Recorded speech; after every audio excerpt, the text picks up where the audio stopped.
it's all over. Well, technically not yet, but it's over. Sharks needed a win tonight. They had to win. Couldn't get it done.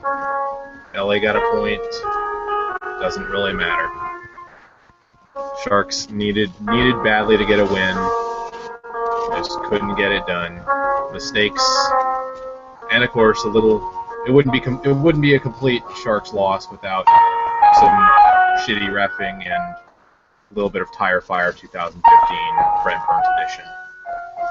AJ, that was tough to watch. I know, brother.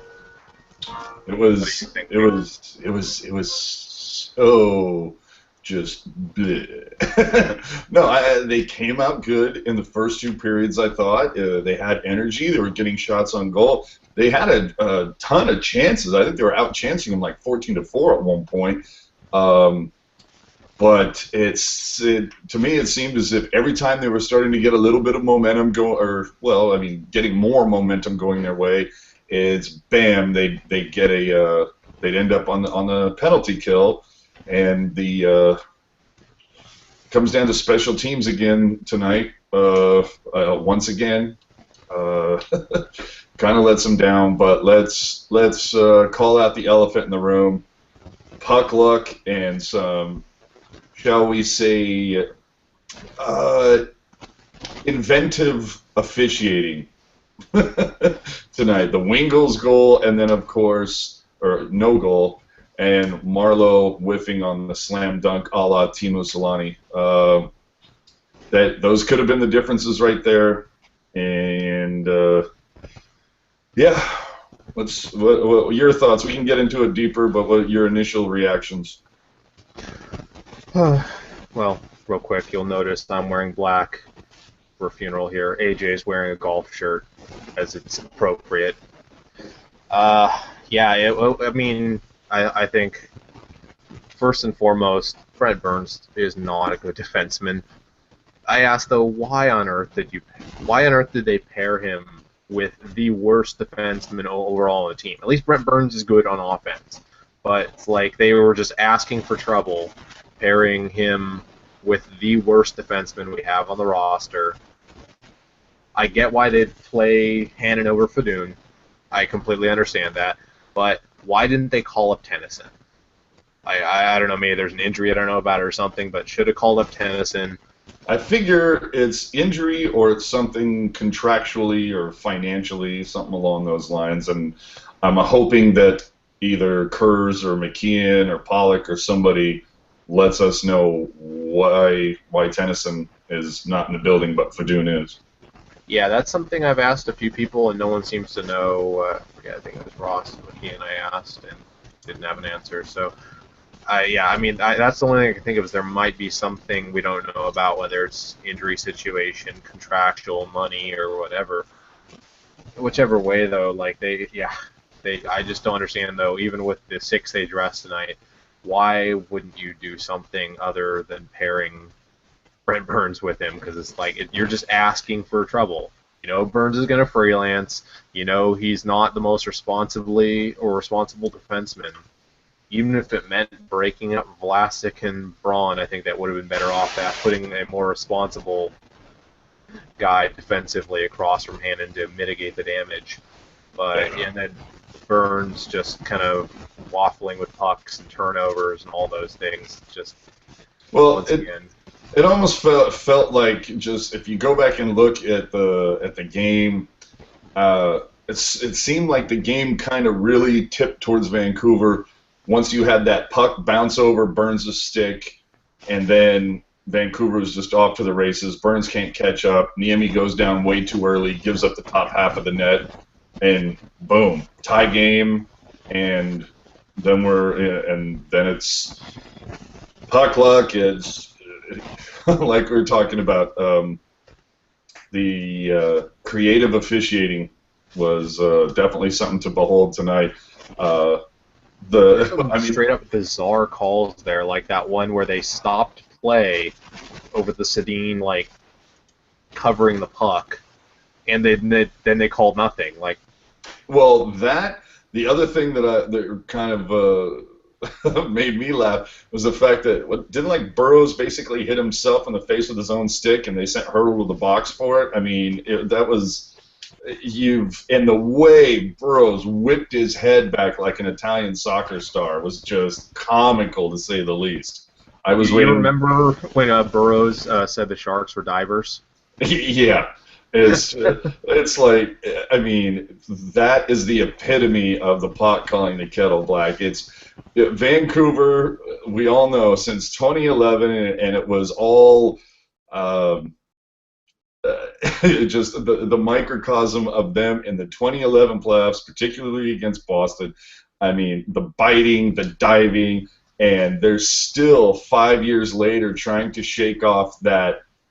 The label or the reputation, whatever you want to call it, but the fact that they're still trying to shake that off, but you can't when you do shit like what Burroughs did tonight, and so you can't wonder why you have that reputation. It's pretty easy to determine why.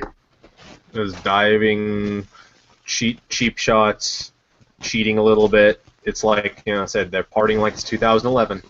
Yeah, exactly.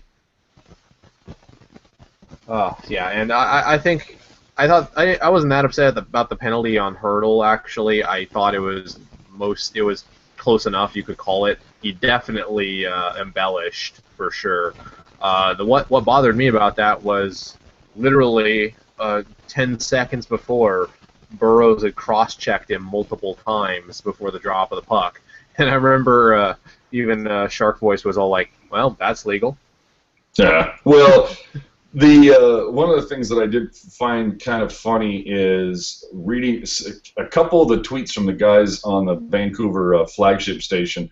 One of them was talking. It's funny. One was the voice of reason, and one clearly had his head up someone's ass, where he was talking about how good Lack looked tonight, and I was like, what fucking game are you watching? I'm like, he's getting a lot of luck. A couple bounces went his way. He did not look particularly strong at all, and well enough. One of the other guys that is on the station kind of set him straight a little bit, but it was. I mean, give me a break. I thought Black was decent. I just think like his defense was like hanging him out to dry all day long, and he definitely got some lucky bounces there, like off the post, and then that save by Rabada.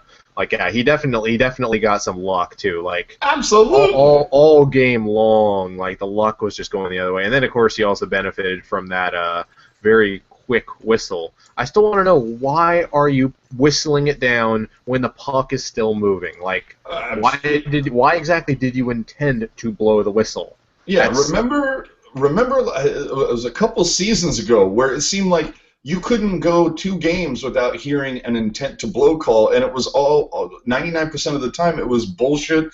The puck was still in play, he just couldn't see it. So, I mean, you have to give it a second or two. You can't just blow it any time. It's just so ridiculous. And now we're seeing that come back, especially now that the playoffs are looming a month away, and you're going to start bringing that shit back. Oh yeah, that's a real great way to advertise hockey. Going to the chat room, Davalos has said that he disagrees with the quote unquote creative officiating.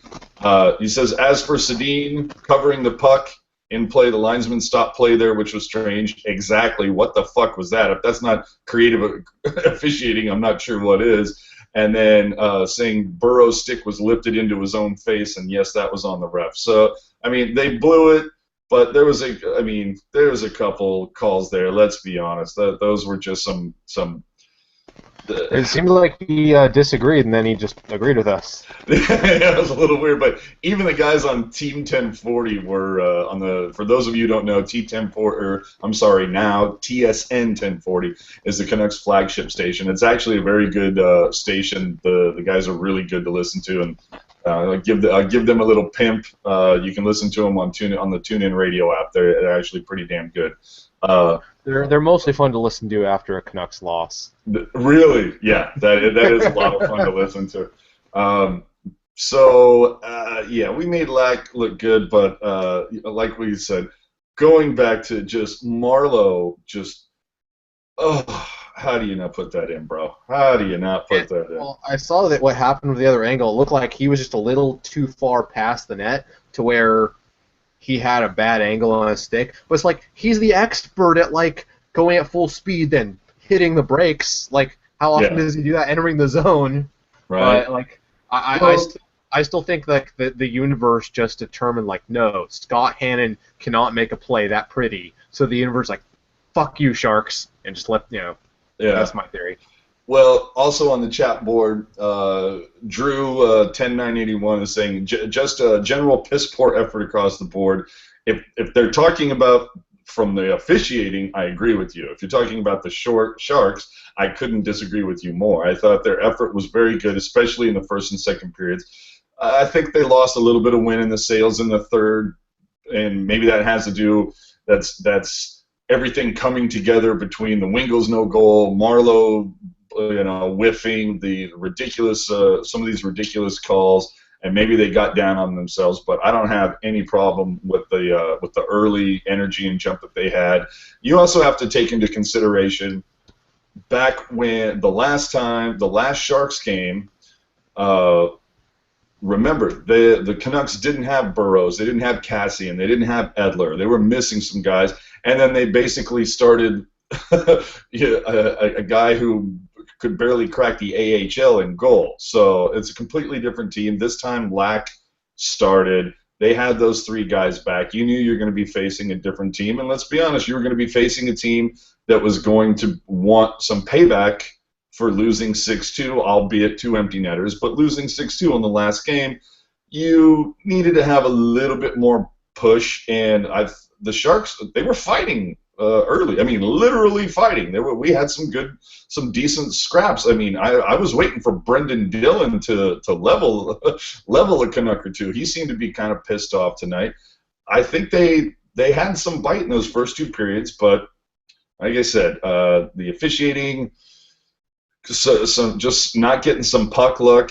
If you go and look, the Sharks definitely outchanced them and had more opportunities that just for some reason just didn't go in tonight. You know, you're going to get those kind of games, but when there's 17 left, you hope that they're farther and few between. Yeah, like I think the overall effort to me was strong enough. I mean, it was good enough to win. They definitely had some of their periods where they were a little less so, but I mean, both teams are getting paid to play here, and both teams are in a playoff or were in a playoff hunt in the case of the Sharks. But I thought overall they probably had the better effort most of the time, and I thought they were the better team for the most part in the game. It was just a couple miscue mistakes type things, and then some very very interesting officiating and all that. Well, I like Daryl Martin's comment on Twitter. He says, "Intent to blow is just something designed to cover up for an official's incompetence." Okay, I have a question. Why is that not reviewable yet? Intent to blow, yeah, absolutely. But how are you going to review it though? Why that's not reviewable. That should be reviewable. But how do you review it? No, I mean as in like if they intended to blow the whistle or even blew the whistle at a bad time and the puck was still completely live and it's completely apparent on the camera that they just completely fucked up, then that's one of those things though. It's like the clock has stopped, so it doesn't matter. And it's a case of they need to give it when they lose sight of the puck.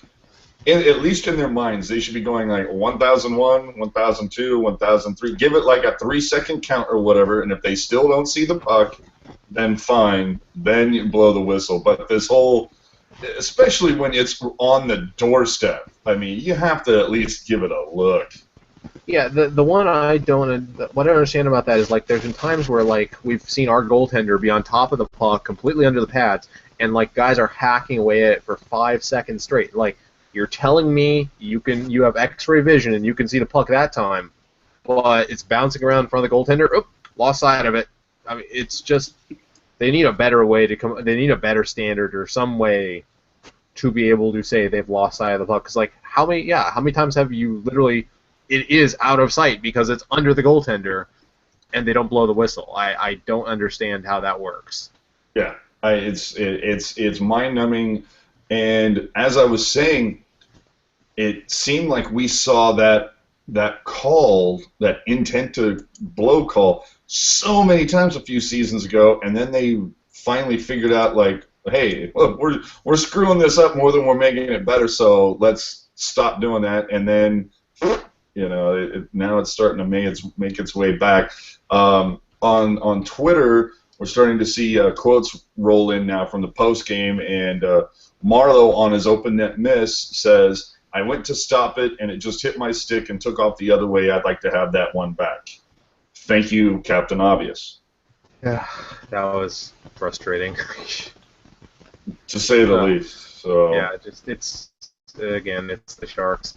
It is just so Sharks to have it end that way. And I think, though, my other theory about that was not only maybe the universe said you can't do that, maybe Marlowe realized that the universe would implode if Hannon could make a play like that. And he was literally like, I'm gonna sacrifice this goal to save the universe. Thank you, Patrick Marlowe. We all still exist because you did that. Well, another quote that's rolling in too is from Coach McClellan. Quote, "It was an interesting night as a whole when it comes to whistles." And that right there, I think, kind of puts it in a nutshell where, okay, this shouldn't get me fined, but I think I'm making my point. There was some creative officiating happening, clearly. It did make you want to go back and snapshot a couple of those plays or put them on Vine or Instagram or whatever and just kind of go, okay, why is this a whistle again? And I also think the officials they let some shit go. I mean, both teams were on fire out of the gate, and you've got Mueller being pushed into the boards, you've got Dillon being pushed into the boards, and there was Pavelski. This is one of the ones that stuck out with me. Pavelski's on the doorstep with Marlowe pretty close to him.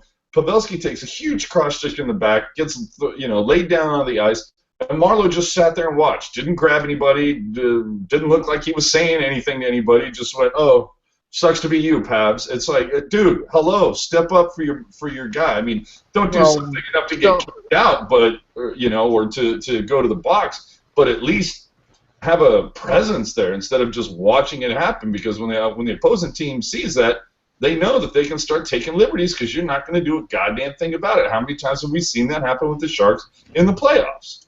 Well, they were fighting back at times tonight, though. They were still taking liberties. This whole thing that they won't take liberties if they do that is nonsense. I mean, you saw out Sometimes. there with Mr. John Scott, Mr. Enforcer, Mr. Deterrent, they were taking plenty of liberties. I mean, I counted at least 3 board.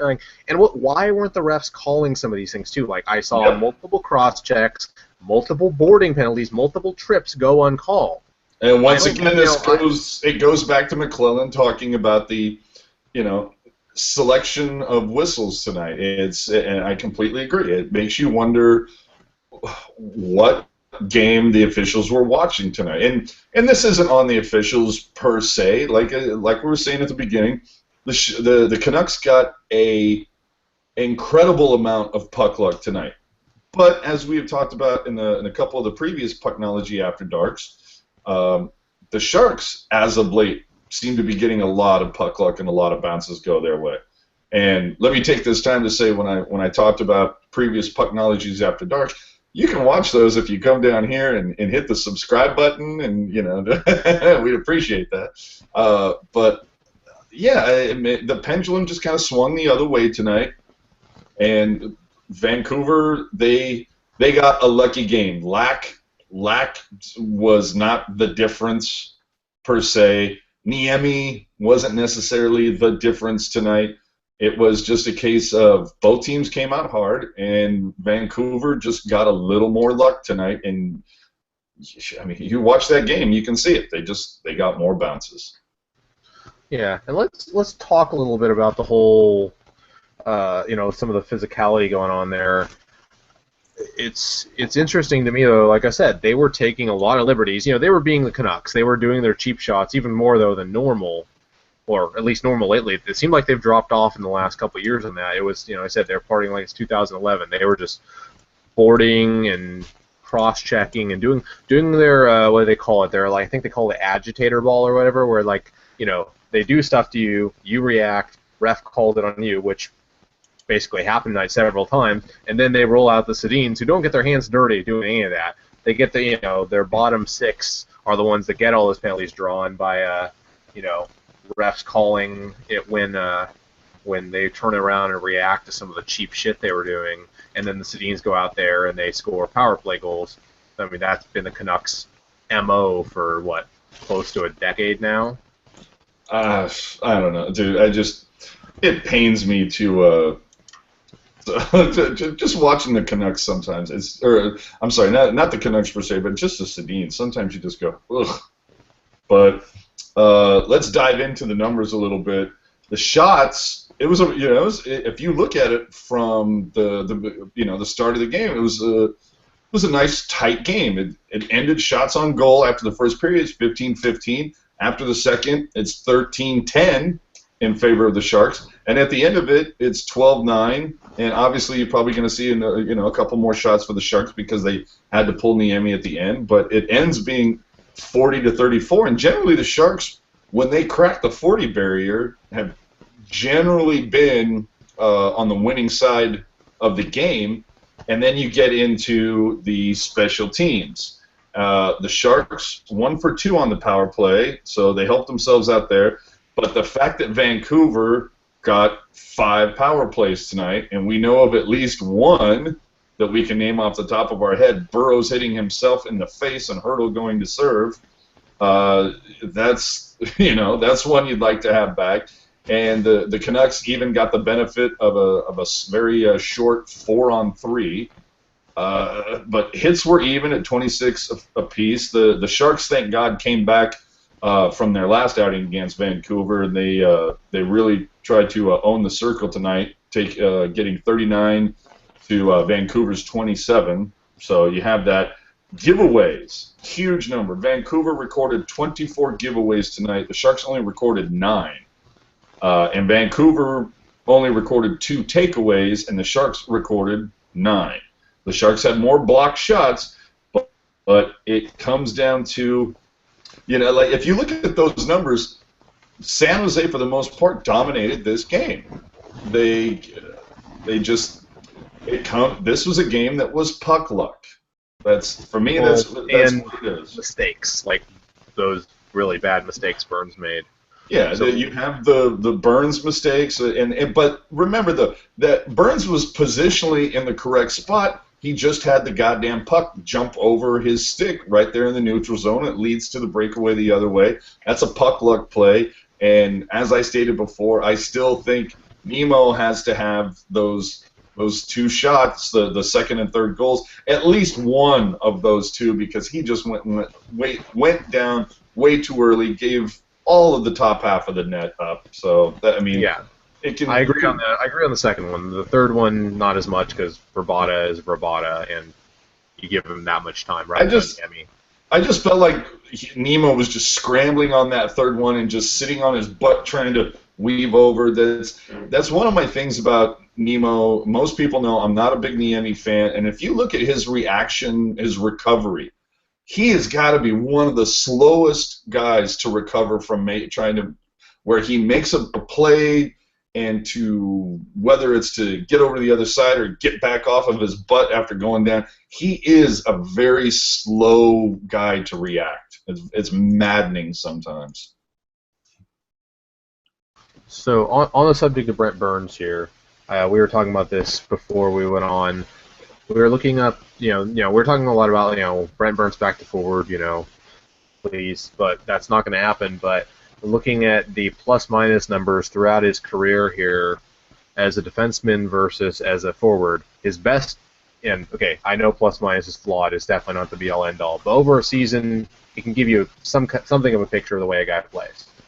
He has 10 seasons on defense, 7 of those are negative, a couple of them are positive with the Minnesota Wild.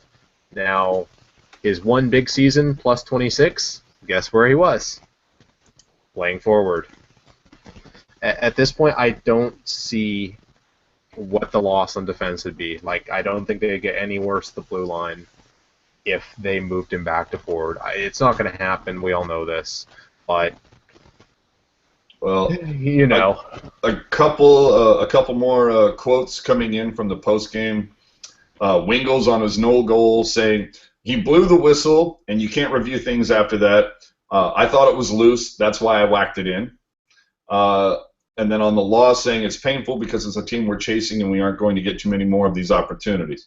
So, yeah, with 17 games left, yeah, you're not. But I may have to go back and look at that play again with Wingles and hear like when the whistle went off as to what's going on. But one of our man, Generation X, one of our favorite guys, with a phenomenal tweet.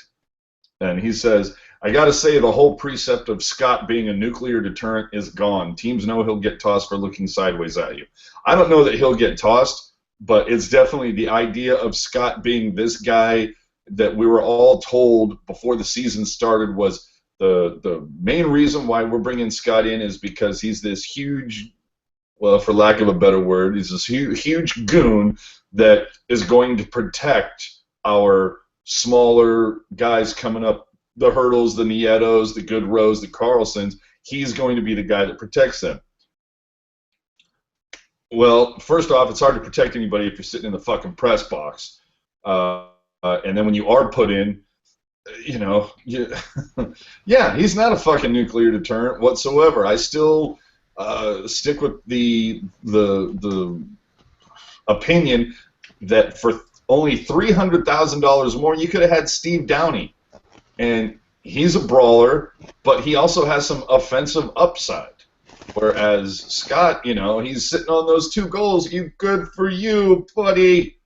Hey, he did double his career goal total. Yeah, well, and I don't know if you saw it tonight or if you heard Randy Hahn say it. I know I tweeted about it, but Randy Hahn had mentioned something about it says Hannon. This is the quote from Randy Hahn. Hannon looking to double his goal total. That would have given him 2. And then I put or the same amount as John Scott. So on the subject of the whole nuclear deterrent thing, that's something that actually Fear the Fin did an article about months ago, where they did a massive analysis of many games for many teams with and without goons in the lineup, and they found like bad penalties go up, injuries go up, all these things go up with goons in the lineup. It doesn't help. This is caveman hockey. I know they all love him. They all love John Scott. I mean, it looks like he'd be a fun dude to hang out with. We said this on the last show. Like, I'd probably love to get a beer with him. I just don't think he's very good at hockey. And the way you make teams pay is you score on the power play when you get your chances, but you beat them. That's how you make teams pay for Bush League shit. You don't get caught up in that. You execute and you win games. That's how you make teams pay. Absolutely, I absolutely agree. But see, I go back to Downey is just how do you? I'm just wondering how they did they even give him a look? Or he's only making $300,000 more, and you look at he's played 57 games this year. He's got 11 goals, 13 assists for 24 points. He's a +7, but he has 191 penalty minutes. So he's in there getting it done. He's even got a couple power play goals and a game winner. Really? We got guys. We got a guy like Tommy Wingles. Tommy Wingles is a tough guy. This whole thing that being a skilled hockey player and being tough are mutually exclusive is kind of ridiculous. Like, you can be both. I mean, Ryan Clough was both. That's why I have no problem with tough guy, quasi-goon, guys who can border into the goon territory at times, but they're not goons because they can play hockey as well. Like, I have no problem with that. Like, I didn't like the spots Clough picked at times. I thought he sometimes picked bad spots, but I can tolerate that because he's bringing it, with his stick on a regular basis. Yeah, absolutely. And one of the people in the chat room is asking if is Rafi out for the year. Yeah, there's no fucking way he's not. We'll Oh yeah, yeah. If I wouldn't be surprised in the very least if we've seen the last of Rafi Torres. It wouldn't surprise me. I mean, it depends on how his rehab goes. As someone who's been through a lot of that, I feel really sorry for him because it sucks. Knee injuries fucking suck. The knee injuries suck, and I grant you that. But the thing that really gets me is, in his brief time here, when he first came here, man, did he seem to gel with this team and be exactly what the Sharks needed at that time. And the injury was awful. The only thing that I would say almost borders on worse is the fact that he gets tossed from the playoffs, which I thought was one of the biggest bullshit, man.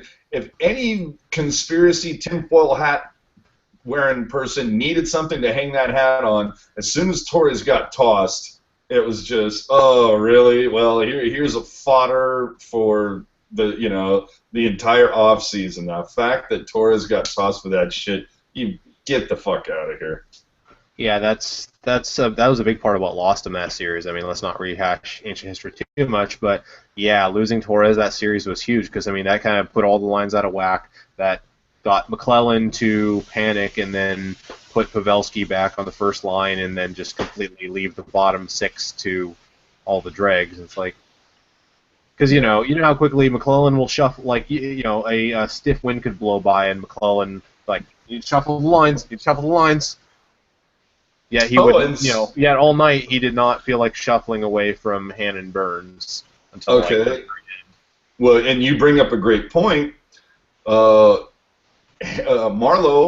got demoted tonight for a period. For a period, yeah. For the second period, he got thrown down to the third line. Wingles got bumped up.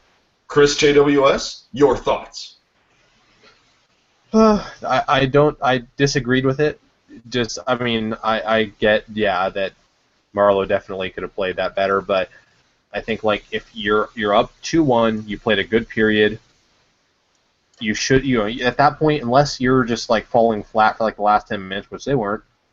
You keep going with what works, but it seems to be a McClellan thing. Anything happens, you'll immediately start shuffling lines. Keep going with what works. That's what got you to where you are, up 2-1, playing pretty good. Stick with it. That's mostly just for that reason. I thought probably not a good idea, but I think Marleau's kind of in his doghouse this year. Yeah.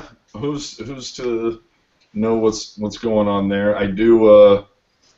I keep on going back to something that I'm pretty sure that we discussed at the beginning of the season, going into this whole we're going to give the youth movement, and it's so telling.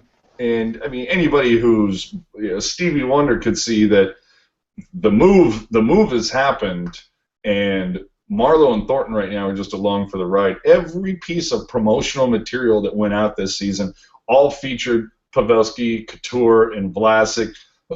Even when they showed the guys when they were doing their very first initial promotions for the Stadium Series, who were the guys that they had out there? It was Vlasic and Couture and Pavelski. It wasn't Marleau. It wasn't Thornton. It wasn't even Niemi. It goes to show you that shit happens. Oh, shit, and now we're live from the tank. It looks like they're in La Vix about now. All right, guys. Hi. Hey, welcome in live from the tank. Finally got in here. It's amazing. Welcome to the funeral party. It's Gentry and Puck Guy. Well, Gentry's inside. He said Gentry. We'll be with Gentry in a moment. He's inside looking for the orange sauce. Hell yeah, that orange sauce is hella bomb. You know what's not hella bomb? This game tonight. Well, we've been discussing it now for about the last 25 minutes or so, and I've come to say it's come down to just a few things. It's the Wingles no goal. It's Marleau whiffing. It's some creative officiating, some puck luck, and it's Niemi dropping down way too early on the second and third goals. Dropping down, going side to side. And he's an unrestricted free agent, folks, who didn't get anything at the trade deadline. He gone. Well, yeah, he go. But Well, let's also not forget. Mr. Tire Fire himself was back in the lineup and played a nice key role too. well, you know what's funny is Ruthless Sports Guy tonight tweeted out just as they were pulling Niemi from the net to get the extra attacker on. Ruthless tweets out, "There goes Niemi," and I retweeted him and said, "I will take tweets from July 1st, 2015 for 500." See, I half expected when he started like going from the net to the bench that he would like kind of go down halfway there. Yeah, it just. Yeah, I mean, you guys hit it on the head, and the times where I was able to catch you guys, it's a combination of things, and they get down on themselves so quickly. I mean, it's totally ridiculous as to how they do this crap over and over and over again. It's like you get up early on a team, and this is their trend that they've been doing outside the 2-game win streak. They've been getting early on a team, and then all of a sudden they slowly sit back and relax. And also, they don't keep up the speed, too, for that matter. They don't keep up that tenacity, that edge. That's what makes them a shark. Well, we were talking about it, that we didn't have any problems with the energy and the hustle that they were showing, especially in the first two periods. They were out there when Vancouver wanted to get physical. The Sharks had no problems doing so. Vancouver took some cheap shots, as Vancouver always seems to do, whether it was boarding Dillon, boarding Mueller. Thank God Burrows didn't try to bite anybody tonight, but it always seems to be something going that way. So for me, I didn't have any problem with the energy or the hustle. It was just, for me, it was some puck luck and referee luck. Well, After all, it is hockey night in Canada. Yeah, the officiating was very creative, especially when you had the stoppage in play that led to nothing being called. You have when you I don't know if they showed it in the tank, but if you watch the replay of tonight's game, Burrows essentially on a face-off hit himself in the face with his own stick, and it got called on hurdle. So that's where it all started. To wind down. Which 4 years ago, if you guys remember the infamous game where Torrey had his amazing goal and Claude tied it with a few seconds left. I mean, the same thing. I think Kessler high-sticked himself, and they got a power play with 2 minutes to go in the game, and they scored. Yes, it was very Italian soccer league right there. It was a lot to look at. It was a bloody rubbish football, and what a tragedy it was. Yeah, I couldn't believe it. And what's funny is even it's funny that we were discussing it. The guys from TSN 1040. One of the guys was talking about, wow, Lack looks pretty good tonight. And the funnier part was one of the other guys from TSN 1040 goes, essentially says, "What fucking game are you watching, dude? Lack is getting luck up the wazoo. Like pucks just aren't bouncing, they are bouncing his way, but you." Yeah, you got to be kidding me. Down the street, so calm down. Because right now they're saying, "Oh, they're the greatest hockey team ever. Oh, we won this game. We won it legitimately. We didn't fall down and embellish or anything." Chris, your thoughts? Yeah, I think I've said a lot of what I think already, but we get a tweet here from Eric Landy, one of the many people who follow the show. Appreciate it.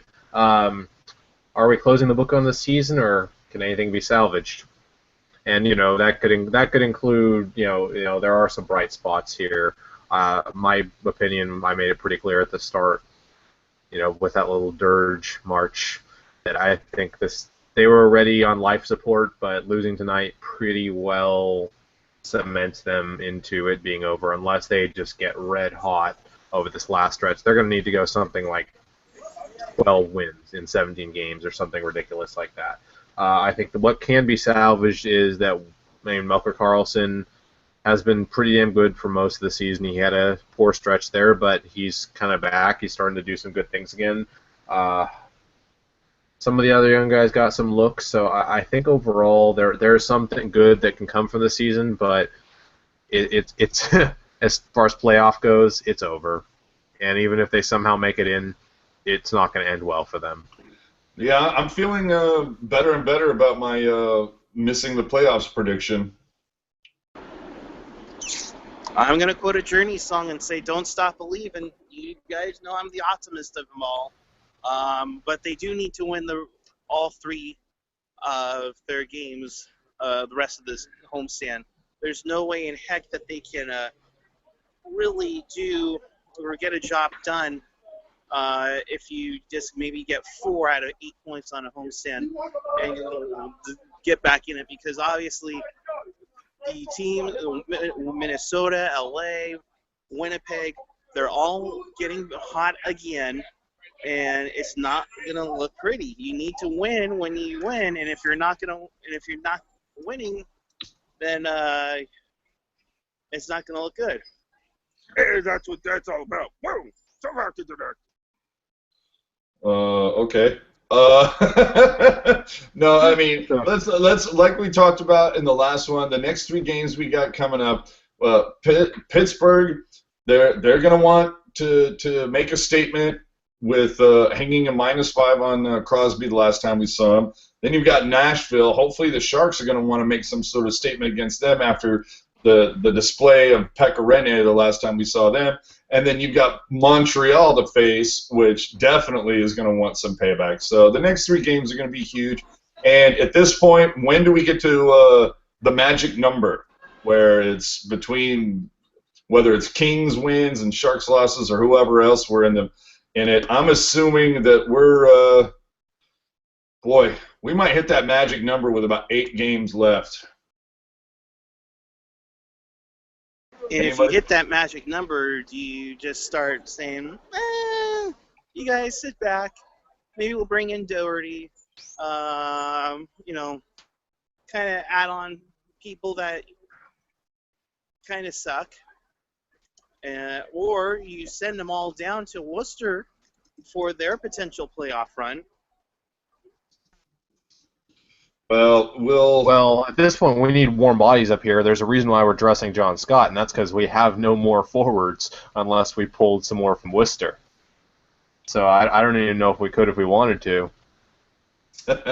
And I love the comment in the chat room from Jude1098. There's too much sobriety in here considering the circumstances. I don't know what the hell he's talking about. I've been drinking wine the whole time just because I figure that's what people do when they're playing golf. That's why I'm wearing the golf shirt and drinking wine, because the Sharks just had their wine tasting thing the other night. So I'm going with the golf shirt for the early tee time, and I've got my glass of wine here. So I'm completely prepared for the off season and looking forward to opening day for the Giants.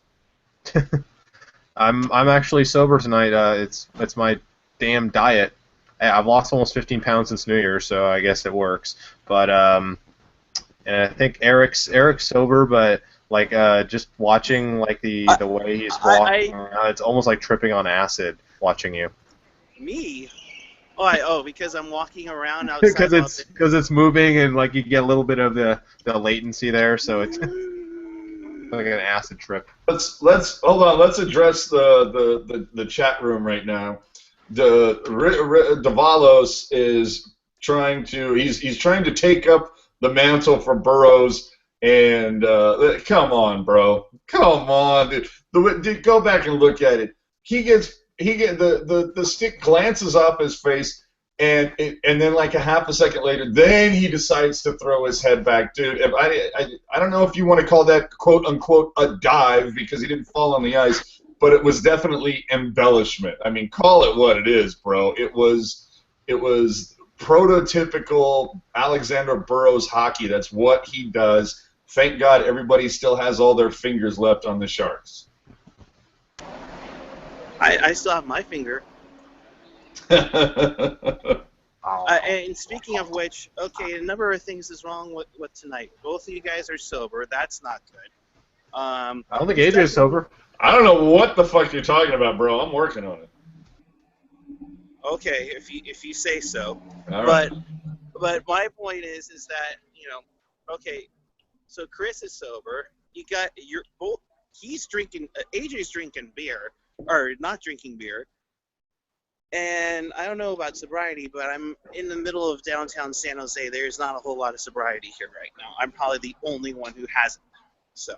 Yeah, but you appear to be like 2 blocks. You've just passed San Pedro Square. If you could turn around and go back towards San Pedro, run down to Market Beer Company and get me a couple Stone Master of Disguise and bring those over, I'd really appreciate it.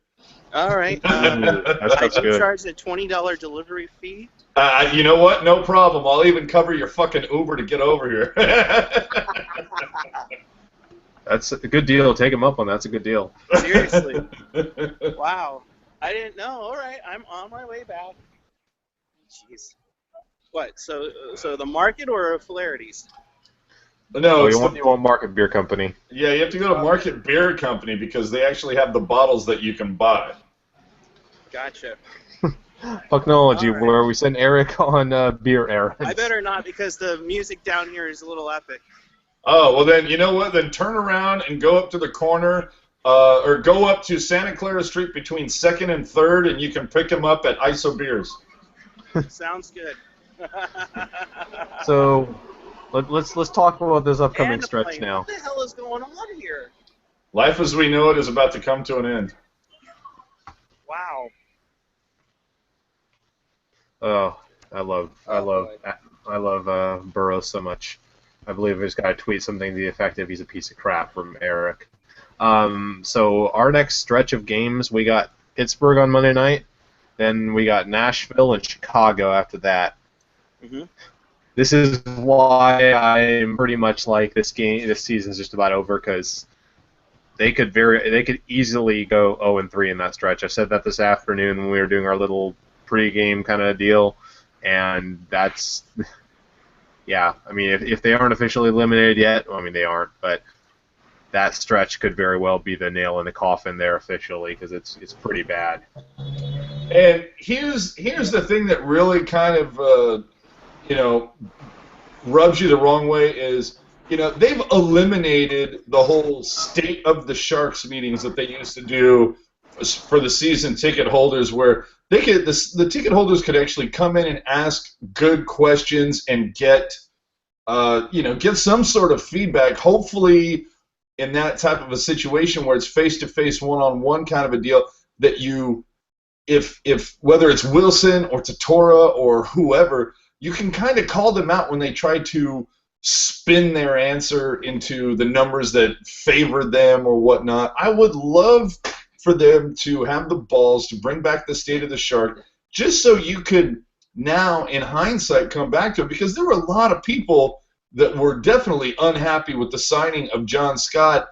First off, they were unhappy with the signing of John Scott. Secondly, they were unhappy that was essentially the only signing in the offseason of note. So it would be great if the fans actually had some sort of forum to actually kind of call them out and say, look, this John Scott thing was clearly an experiment gone wrong. It blew up in your face. What are you going to do now? How do you plan to address it in the future? We have the whole Burns on defense where it's clearly not working out, but it's like their egos cannot deal with the fact that they were wrong on this. They got it wrong. They traded 3 first-round picks for this guy to play defense, and it's not working.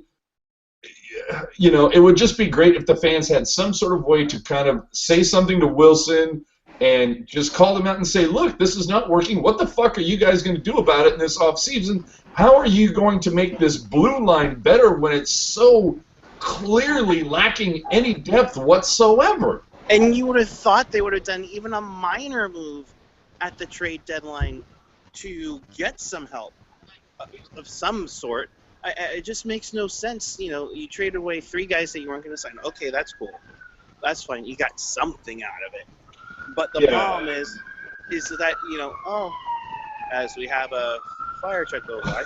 Oh, look, they're going to put out Tire Fire 2015. They're Chris, on their way. put your graphic up. Yep, there we go. That's pretty well just, I believe, Generation X-Wing tweeted that over to us. This is, behold, your Sharks, your 2014 San Jose Sharks. Behold your 2015 San Jose Sharks blue line. And if you look at it, and in the middle, it's the most. No, you know what it is. It's like if you look over towards the very right, you see the one porta potty that has been completely untouched and it still looks perfect. That represents Vlasic, and then you have the rest. Yeah, like that's Vlasic, and next to him is Braun there, a little bit singed, but ultimately salvageable. They had right in the middle there. Hannon right in the middle. Yeah, friggin' melting right there is Hannon. Then on the other outside, it's probably Burns, but right in the middle there's your Hannon, your Irwin, all that good stuff. Oh man. And of course, looking on Twitter now, I don't know if either of you guys or if anybody watching this follows Greg Wisniewski, also known as Puck Daddy. He just tweeted out his nightly blog post or whatever you want to call it, and of course the headline, the numero fucking uno thing on the Puck Daddy blog is the video and the talk about Marlowe whiffing on a fucking wide open net. Of course. Well, naturally. I mean, that's kind of the epitome of the season, and like I said, when that happened, remember that play, folks, because it could decide it all. And sure enough, outside, intent to blow. No, but we've talked about this in previous episodes. The last game against Detroit, the Sharks had that. There's the outdoor game. The Sharks could have easily have won that. There's a few games that were going to come down that you could actually you could hang the schedule up on your wall and you can stick a little pin in the Detroit game, stick a pin in the LA game, stick a pin in tonight's game, and when you go back or when we get to that first weekend of April and you see that the Sharks are out of the playoffs and they're not going for the first time in a decade, and they're going to miss it by, say, 2 to 4 points, you're going to be able to pull those little pins out and go, there's 2 points they gave away, there's 2 points they gave away, there's 2 points they gave away. And right there, with those 3 games, could have been the difference between sneaking in as a 7 or 8 seed or sitting there booking with my beautiful golf shirt, booking tee times that Sunday. So some comments from Twitter on the whole State of the Sharks. Daryl King Shark 49. Reason they did away with State of the Sharks is because they got tired of having to answer to the fan base.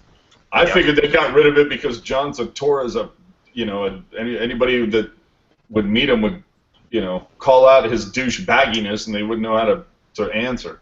Well, and then Eric Landy comments, Zatora would get a shoe toss at him, a la George W. Bush. Yeah. And that would probably, and after that, it'd be security would be escorting AJ out with one shoe.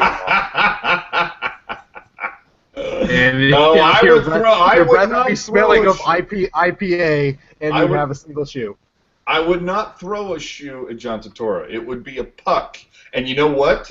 let me show. In fact, let me just show you that puck right now while we're talking about it. This is a puck that I got from the St. Patrick's. Just this past Christmas. This is a puck. You see it at the bottom. It says Happy Holidays 2014. And yes, of course, you cannot read the fucking handwriting. This is the puck that I would throw at John Tortora. And you know why? Have a look at the fucking name on the back of it. That's right. Tire Fire 2014. Right there, kids. This would be the puck that would hit John Tortora right in the fucking temple. Yeah, Scott Hannon. Oh, yes. We need like a flaming bag of dog crap or something. Now let me dial it back for a second. I don't advocate violence and anything, so don't take all that shit seriously. Mellow the fuck down, calm the fuck down. But I would tell John Tortora to go fuck himself. Yeah, I would. In fact, though, I would tell Tortora to go fuck himself in person if I had the opportunity. And you know what? If I go to one more game this year, I might. So because I've gone to 10 games this year. I've ran into the guy like 3 times, and each time I told him every fucking time, bring back Drew. So I'm just saying. So we should probably, since we're getting close to the end here, we should probably talk about Tweet Up. Eric. Oh, yes, of course. Yes. Due to the overwhelming amount of buttons I have from the Stadium Series Tweet Up, and don't want to see $160 go to waste, we are having a Tweet Up Fan Appreciation Night. Your basic Tweet Up as usual. So once the doors open on April 6th against Dallas, after you get your freebie, who knows, they're having mystery pucks. Head on over to the Sharks Foundation kiosk, where we will all be gathering. Hoping for a nice turnout, although that might change due to the fact that that it's one, the team isn't doing well, and 2, it's also happens to be Oakland's home opener. Nonetheless, so it's a 7:30 game, so 6:15 to about 7 o'clock when the warm-ups begin. Our typical Tweet Up, we will be there with buttons, and probably the final Tweet Up we will ever have. And punch and pie. Punch and pie? Punch and pie. Really? Punch and pie. See? They got the reference. I get it. South Park, come on. How can you not? Yeah, I'm actually going to be at that game. That's only like the second game all year I'll be at, but I will be there. Hold on, Yeah. we do have a question on Twitter. They're wanting to know, has Eric reached ISO Beers yet to purchase my beer? Fans want to know. I'm leaving San Pedro Square right now. Oh. See, I'm telling you, you just have Gentry hop out, grab a couple Stone Master of Disguise, and then you drive like maybe 7 minutes from downtown to my house, drop them off. I'll throw you an extra 20 for gas, and you're good to go. And this is the only place that we have. Well, it's close, and this time of the night, yeah. It's either Market Beer Company at San Pedro Square or it's ISO Beers on Santa Clara Street between 2nd and 3rd. Close, right? No, ISO doesn't close until midnight.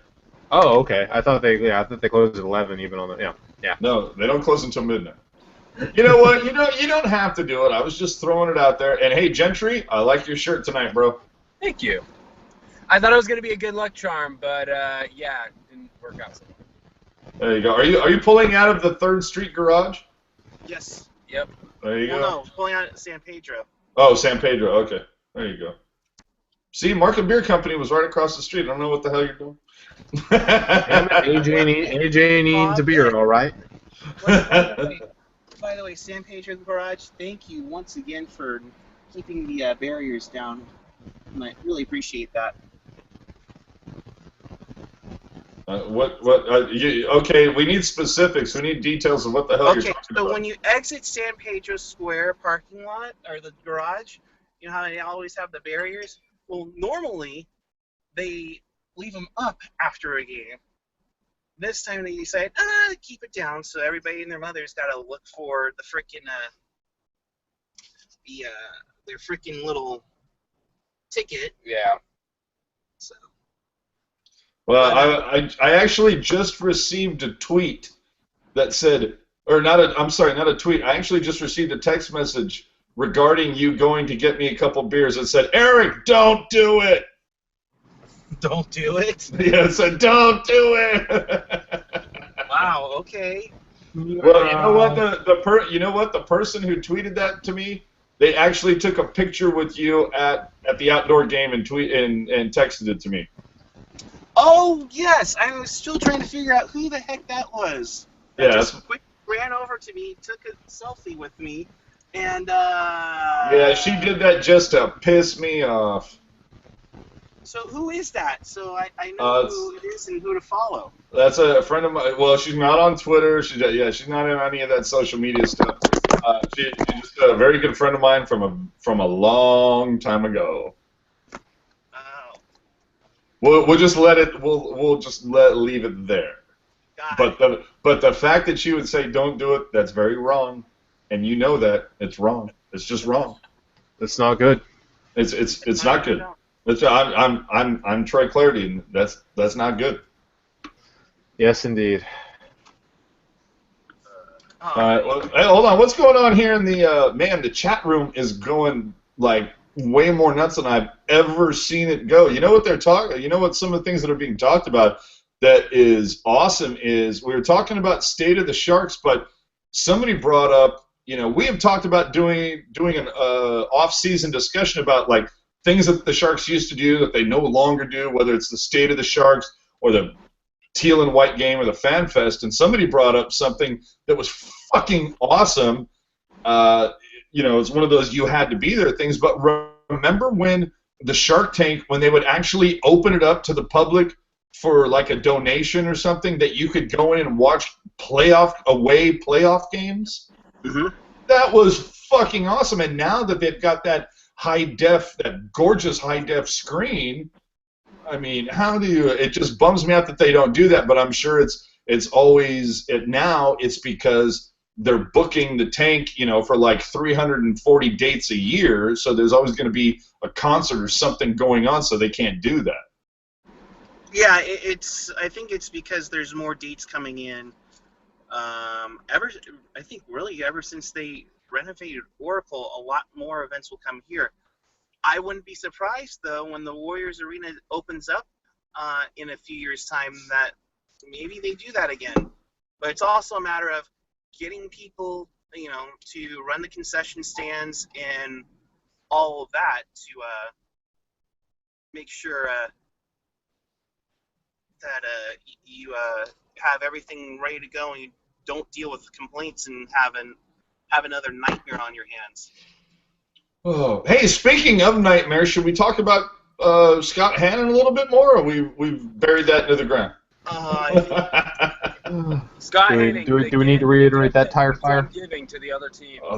We have gotten a serious question on Twitter, and Eric, you're going to have to answer this. He would like to know if AJ will get a free tweet up button with his beer delivery. Oh boy! By the way, the plant at home is still not for sale. Oh yeah. Because two are too many at this point. Right. That's too many. I need a third one to like hang so I can have like a little tweet up button hat trick thing happening on my wall. I actually don't even have one. What the hell? Well, Eric. Well, see, you snooze, you lose. You are the Scott Hannon of Sharks tweet ups. You have nothing. You have nothing. Ow! That kind of stings. You have nothing. See, I feel like I'm more like the Matt Tennyson there. You should have something, but you'd have nothing. Ouch. That's an insult. I mean, maybe Colin White or Ken Huskins, but the Scott Hannon? That's a I would cheap take shot, the dude. Alexei Semenov. There you go. Well, hey, what's going on? No, you know what? Cold. I think Chris could be the Al Iafrede of Sharks tweet ups. On the Sharks. That's not too bad. That's not too bad. At least you got a hell of a slap shot. What would be worse? What would be worse? Would it be the Scott Hannon or the Mike Rathje? Oh boy. Ooh, You know what? We're gonna have to debate that and get back to you later. In the chat room, they're talking about the TV deals for the Sharks versus say the Ducks and the Kings. I would love to maybe and maybe we can ask Brody about this if he'll watch us during the Penguins game when it's an NBC game. I would love to find out how long the current deal is between Comcast and the Sharks, because clearly they have to have one of the smallest deals in the NHL, and obviously they're looking to probably at least double what they're getting right now because it is so small. Well, I think it's for a while because it was at a because what was it? Jameson, one of his final things to do as president of the team, it was like $7 million a year, which is one of the lowest local deals in the league. And we heard with Purdy coming out saying, they were working on changing it, and then Purdy went to, oh crap, Los Tiburones is going to move because they're not going to get this, then they're going to want a new arena, then they want this and that and the other. I want to know.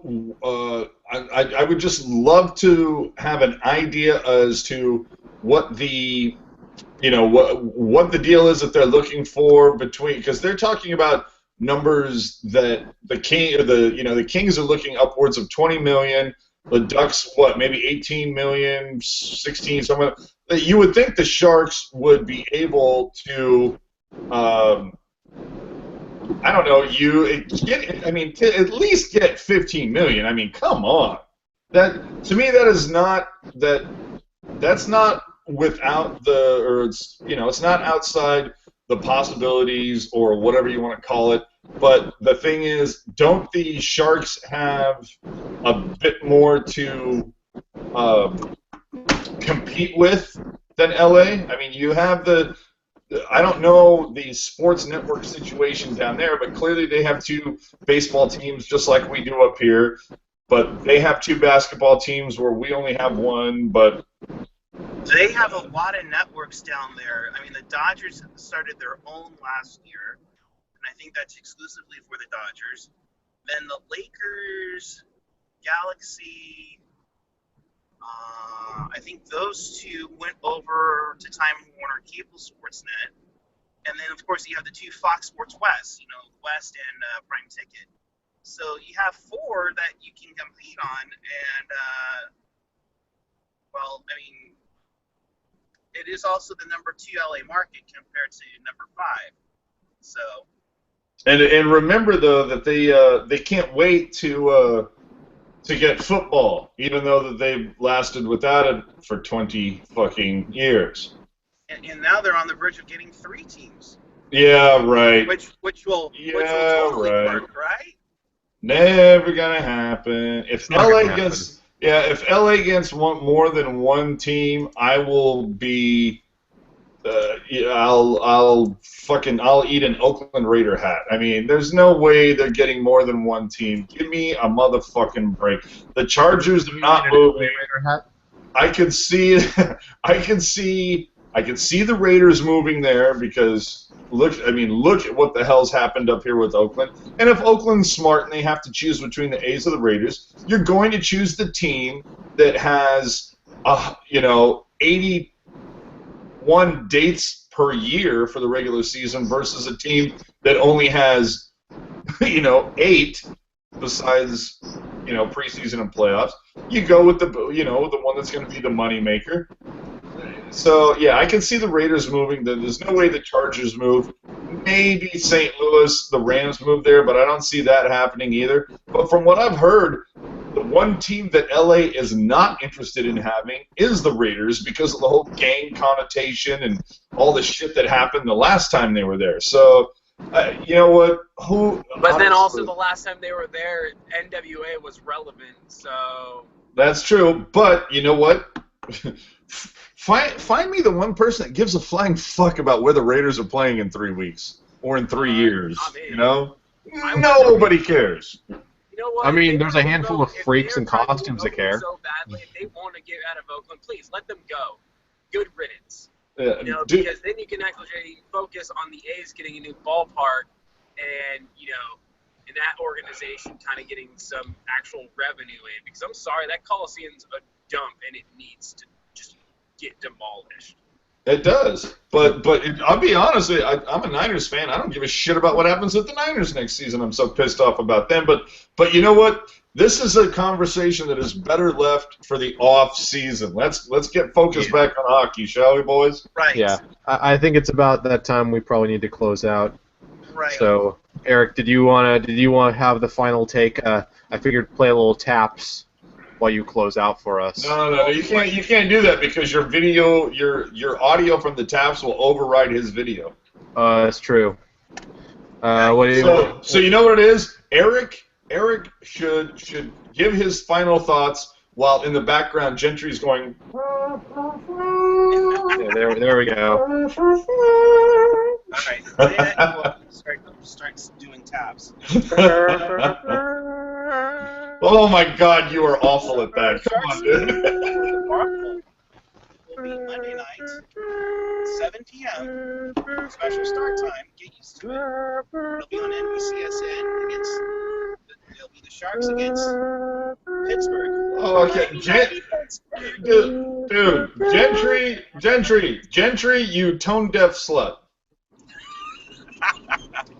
Hey, He's a movie guy, not a music guy. come on, man. Anyways, I'm not T-Swift. I'm doing my best. you're still feeling 22. With that, and we will have a special. It will not be Pucknology After Dark. It'll be fake Sharks Postgame Live. Us all in ties to impress our extra viewing audience. Brody, we're talking to you, and NHL ties. But we will catch you then afterwards. I'm driving back. We're already in Milpitas. So for yours truly, Eric Kura at PuckGuy14. He is J Alexander 46. They are also AJ Strong and Chris JWS. It might get better, guys, but we need to win them all out. That doesn't happen. I might cry. Until next time, keep it real, keep it fresh, keep it real fresh. Good night. Remember to subscribe below. Have a good night, everyone.